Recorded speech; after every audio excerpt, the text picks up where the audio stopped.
भारतातील एक अतिशय महत्वाचं थंड हवेच्या ठिकाणाचं नाव बदलण्याचा निर्णय हा घेण्यात आलेला आहे। याच्याबद्दलच आपण माहिती पाहूया।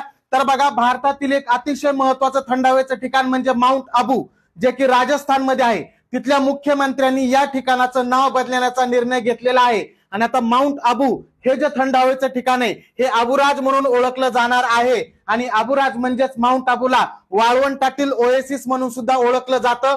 राजस्थान मधील हे एकमेव थंड हवेचं ठिकाण आहे आबुराज, आणि त्याच पद्धतीने राजस्थान मधील सिरोही या जिल्ह्यामध्ये आहे। आणि हे जे थंड हवेचे ठिकाण आहे हे भारतातील सर्वात प्राचीन वली पर्वत म्हणजे आरवली पर्वतरांगामध्ये आहे, लक्षात ठेवा।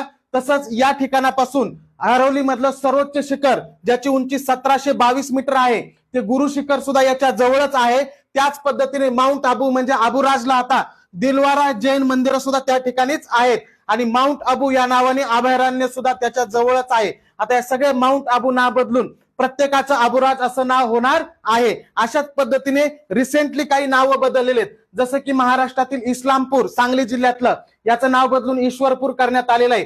रायगड किल्ल्याच्या पायथ्याजवळ छत्री निजामपूर नावाचं गाव आहे, त्याचं रायगडवाडी असं नाव करण्यात आलेलं आहे। पुण्यातील वेल्हे तालुका जो आहे त्याचं नाव बदलून राजगड तालुका करण्यात आलेलं आहे। त्याच पद्धतीने अंदमान निकोबारची राजधानी पोर्ट ब्लेअरचं नाव बदलून श्री विजयपुरम करण्यात आलेलं आहे।